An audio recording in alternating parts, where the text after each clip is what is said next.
अस्सलाम वालेकुम दोस्तों, मैं हूं डॉक्टर जमील अहमद और हम आपको मुबारकबाद देना चाहेंगे कि हमने ईसीजी के बारे में जो अभी तक पढ़ा है वो सारे का सारा इस्कीमिया के बारे में था। ठीक है। तो इस्कीमिया के बारे में जो भी चीज़ें हमारे लिए इम्पोर्टेंट थी एज अ क्लिनिशियन वर्क करने के लिए, तो बेसिक से लेकर कुछ बियॉन्ड द बेसिक लेवल्स जो है हमने कवर कर ली हैं। तो अब हम न्यू टॉपिक्स की तरफ आते जाएंगे। अब हम कुछ नॉर्मल वेरिएंट्स कवर करेंगे आर वे प्रोग्रेशन के हवाले से, क्योंकि इनके बारे में हम वैसे वीडियोस के अंदर बताते रहे हैं, लेकिन इनको अब अलग से भी कवर कर लेंगे। ओके। उसके बाद फिर हम चले जाएंगे ब्लॉक्स की तरफ और एरिथमियाज की तरफ। तो अब हम अपनी टॉपिक की तरफ चलते हैं। तो हमारी आज की जो टॉपिक है वो है नॉर्मल आरवे प्रोग्रेशन। तो टॉपिक पे जाने से पहले हम आपको गुजारिश करते हैं कि आप हमारा चैनल है essential medical learning with doctor Jamil Ahmed, उसे सब्सक्राइब करें और शेयर करें ताकि ज़्यादा से ज़्यादा लोग इससे फ़ायदा उठा सकें। अब हम अपनी टॉपिक की तरफ आएंगे कि आर वेव प्रोग्रेशन जो है ना, इस ये टर्म जो है ये ज़्यादा इम्पोर्टेंट होता है वी लीड्स यानी प्रिकॉर्डियल लीड्स के अंदर, V1 से V6। ठीक है। अब इसके अंदर क्या होता है कि आर वेव प्रोग्रेस करती है V1 से V6 की तरफ। मसलन V1 के अंदर जो नॉर्मली QRS कॉम्प्लेक्स में जो डोमिनेंट वेव होती है वो होती है एस वेव। ठीक है। तो एस वेव V1 में भी एस वेव डोमिनेंट होती है, V2 में भी एस वेव डोमिनेंट होती है। और जैसे जैसे V1 से V6 की तरफ आते जाएंगे, आर वेव जो है उसकी साइज बढ़ती जाएगी और एस वेव जो है वो अपनी साइज में स्मॉल होती जाएगी। ठीक है। तो इसे हमने मतलब इसे नाम दिया गया है नॉर्मल या आर वेव प्रोग्रेशन। ओके। तो आर वेव प्रोग्रेशन की इम्पोर्टेंस होती है। ठीक है। एक चीज आपने जहन में रखनी है कि एक पॉइंट होती है जिसे हम कहते हैं ट्रांजिशन पॉइंट। ट्रांजिशन पॉइंट का मतलब ये होता है कि ऐसी पॉइंट जिस जगह पे एस वेव और आर वेव दोनों एक दूसरे के इक्वल हों।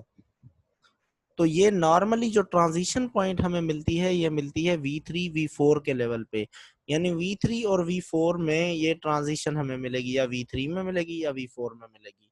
और ये जो ट्रांजिशन पॉइंट है it indicates position of interventricular septum. जो इंटरवेंट्रिकुलर सेप्टम है ना, वहां पे ये हमें ट्रांजिशन जो है मतलब शो करती है। और ये V3 V4 जो लीड्स है प्रिकॉर्डियल, ये बिल्कुल interior to the interventricular septum लगती हैं। ओके। इसी वजह से इधर ट्रांजिशन हमें मिलती है। और आपने एक बात जहन में रखनी है कि इसे समझने के लिए कि जी जो वेक्टर है, मतलब नॉर्मल कार्डियक एक्सिस जो बनती है, नॉर्मल जो कार्डियक वेक्टर बनता है, डिपोलराइजेशन वेक्टर, वो किस तरह बनता है वो आपको जहन में रखना होगा। तभी आप आरवे प्रोग्रेशन को अच्छे से समझ सकेंगे।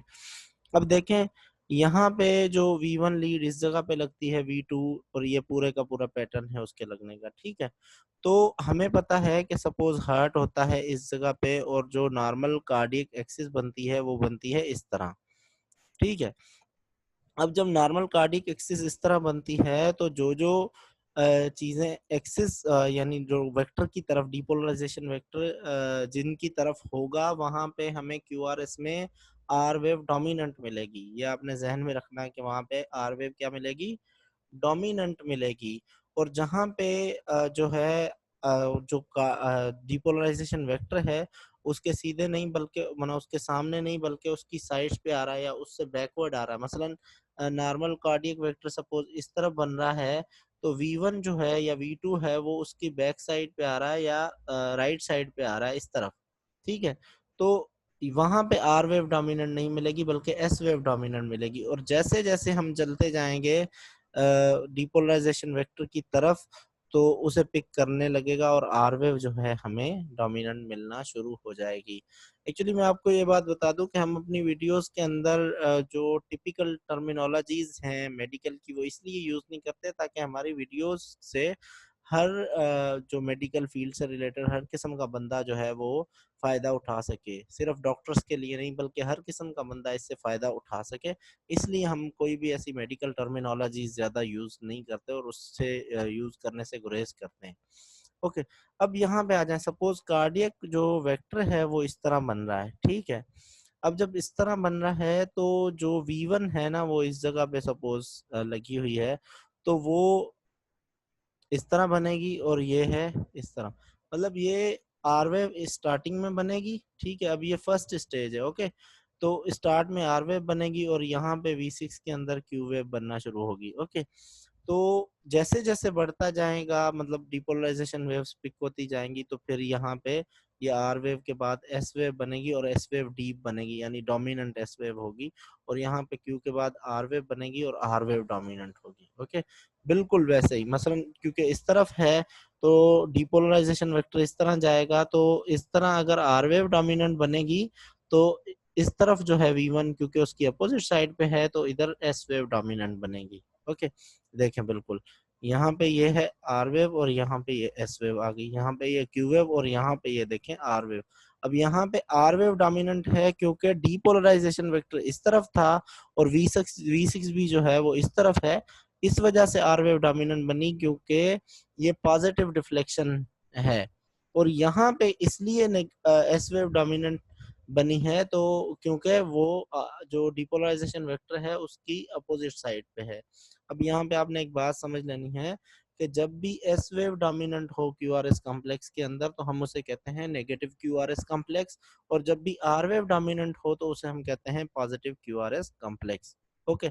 अब यहाँ पे ये देखें V1 के अंदर जो नॉर्मली हमें क्यू आर एस कॉम्प्लेक्स मिलेगा वो इस तरह होगा, यानी नेगेटिव क्यू आर एस होगा, और यहाँ पे V6 के अंदर positive Q R S complex होगा। अब यहाँ पे ये इस तरह से जो है ना डिफ्लेक्शन होती है। V1 के अंदर देखें ये R है, ये S है, S वेव डोमिनेंट होगी यानी negative Q R S complex, और V2 के अंदर भी सिमिलर होगा। V3 V4 में जाएंगे तो यहाँ पे देखें ट्रांजिशन आ रही है। मसलन अब हमने बात की थी कि ट्रांजिशन पॉइंट ऐसी पॉइंट है जहाँ पे आर और एस वेव जो है वो इक्वल हैं।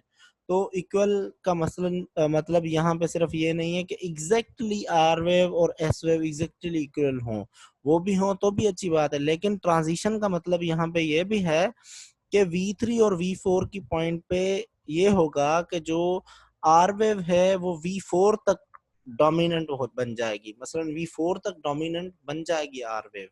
मसलन अगर यहाँ पे देखें V3 के अंदर एस वेव डोमिनेंट है तो V4 के अंदर आर वेव डोमिनेंट है, ठीक है। V5 के अंदर भी आर वेव डोमिनेंट है, V6 के अंदर भी। तो ट्रांजिशन का सिर्फ ये मकसद नहीं कि एस और आर वेव इक्वल हो जाएं, बल्कि ये मकसद भी है कि V4 V3 V4 के लेवल तक आर वेव जो है वो डोमिनेंट हो जाए एस की निस्बत, यानी positive Q R S complex बन जाए। अगर वो नहीं बन रहा V4 के लेवल पर भी, यानी आर वेव डोमिनेंट V4 तक भी नहीं हो रहा, बाद में हो रहा है, तो हम उसे कहेंगे poor progression of R waves, ठीक है। क्या कहेंगे? Poor progression of R waves, जो कि इस्कीमिया को इंडिकेट करती है, ओके। तो अब इम्पोर्टेंस क्या है इसकी प्रोग्रेशन ऑफ आर वेव्स की? उनमें मतलब एक तो चीज ये है कि सपोज मतलब कोई पेशेंट है जिसमें राइट वेंट्रिकुलर इनलार्जमेंट है, तो उसके अंदर क्या होता है कि ये जो ट्रांजिशन पॉइंट है that moves from its normal position, यानी जो इसकी V3 V4 की जो नॉर्मल पोजीशन है वहां के बजाय ये V4 और V5 तक चली जाती है, या V5 से V6 तक चली जाती है, ठीक है। यानी इसे हम कहते हैं कि मतलब जो है जो हार्ट जो है that is rotated clockwise rotation में रोटेट कर चुका है हार्ट, इसलिए जो है इस तरह की ट्रांजिशन पॉइंट्स मतलब जो है मिल रही हैं, ठीक है।